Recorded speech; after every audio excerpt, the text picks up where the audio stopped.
Hey guys, welcome back to another bird fishing video. Today's video, as you can tell by the title, is the Kentucky Lake recap video. I did not get to film any of the tournament days or even the practice day. The practice day was actually my fault that we didn't get to film. I completely left the camera at the camper. That's my fault. The other 2 days, we just got so caught up with one day having really bad weather, and the other day just it was complete chaos. It was crazy, but we'll talk about it here in just a second. Before we get started though, make sure to like and subscribe. It really helps me out a lot. We've been growing on the channel, and I really appreciate all the support. So share it to your buddies, let them know that we got some good tips on here, showing you guys some different ways to catch some bass. Let's get right into it.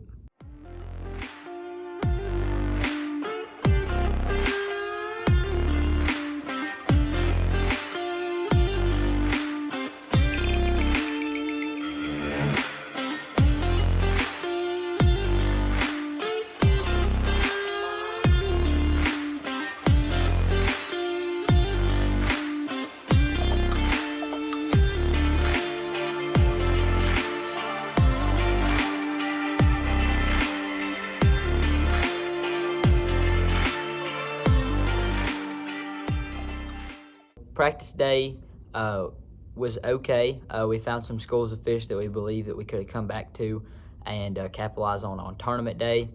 Day one of the tournament, we started out, throwing topwater around, doing, the normal deal in the morning, and ended up missing about a 5-pounder on a walking bait.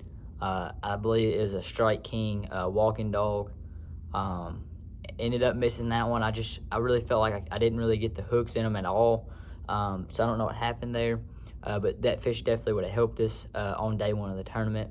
But we kept grinding out, and for us at first it was a grind all day long until about 12 o'clock. We pulled up to a few different flats that we believe that we found some fish on during practice, and we thought we could definitely catch them. We pulled up first thing, and somebody was kind of sitting on the area that we ended up hanging a few good fish on the jig and spoon. So we kind of just moved on over, and we ended up finding another school that was kind of near where our other school was at on a brush pile.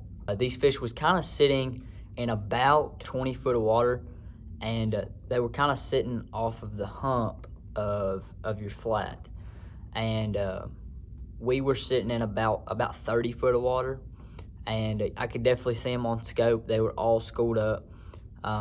We got over to them, and we started chucking around.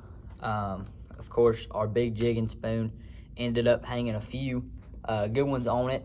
So I'll show you guys the setup that really helped us out catching some fish off of that school. Not only that school, but a few different other schools. And also going into Saturday. So guys, my first setup of choice that we ended up catching some good fish off of the different schools on both days of the tournament will have to be just a simple white hair jig. I don't know the company name of this, but man, it really helped us out a lot with a lot of our reaction bites. This is a 3/8 ounce. A lot of times I would actually have to pick up a 1/2 ounce. Just to really get it down there to the fish.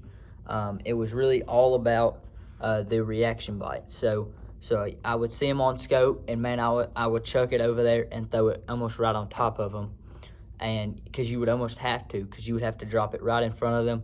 I don't have it on the back right now, but on the back I had a Crush City freeloader. A lot of you guys, I'm sure you know about the Crush City freeloader and all the hype about it.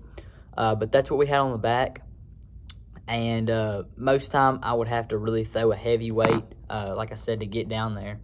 On Saturday we had to pick up a 1 ounce weight with the 13 to 15 mile an hour winds happening. But man, a good hair jig like this can really get a good school fired up. So that helped us out, caught us some good fish on really pretty much on both days of the tournament. This setup right here, this is an Igma. I really like the Igma rods. You guys have definitely seen them in the videos. but this is an Igma 7.2 heavy. I like that rod a lot. And then the reel is a Shimano SLX, great reel. And the line of choice on that rod was some 15-pound Seaguar and Vizex. Next up right here, this is a 7.3 heavy. Of course, another Igma rod. This is a really easy, simple setup. Both of the Igma rods are what's called HPT, which is high performance titanium. And this setup right here is what we were throwing the big jig and spoon on. It really helped us find and locate those schools of fish for us, pulling them out of different kind of brush piles that was sitting on flats and other things like that. Not only did I enjoy throwing the jig and spoon, but she was getting bit. On Saturday, I really actually had to switch up to a little bit of a smaller one, but it was exactly like this. And I think the reason being is just because stuff started getting a lot more tougher for us, so I kind of downsized.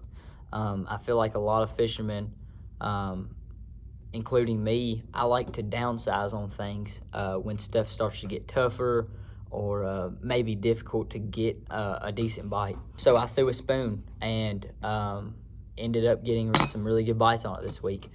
Caleb lost about a 4 or 5 pounder during practice, and just had a lot of chasing. So great little bait right there. I recommend learning it.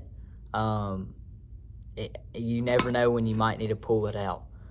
There's really small occasions that you kind of need it. A lot of people throw it a lot, but just definitely a bait that I not only need to learn a little bit more. I'm not going to say that I'm crazy good at it or nothing like that, or am good at it. I definitely need to have some improvement and learn, really how to throw a jig and spoon.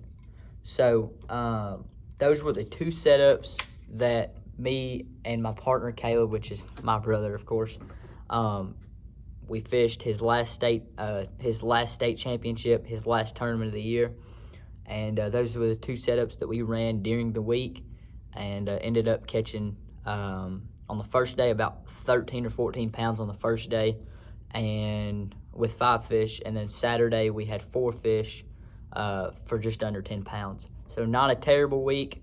We had fun doing it, and man, I've learned so much during that week that I can take on with me onto next year and as far as I can go with fishing. So I appreciate everybody watching. I appreciate everybody staying along to the end of the video. Like I said, don't forget to like and subscribe. You can go over there and turn the bell on. It'll give you a notification letting you know that we have posted a video. But once again, I appreciate everybody supporting me this fishing season. We've had a lot of good videos that have kind of blown up, in my opinion, in my look at it, blown up. We've had a lot of good videos, and we're growing. So I appreciate it, guys. And we'll see y'all on the water. See y'all.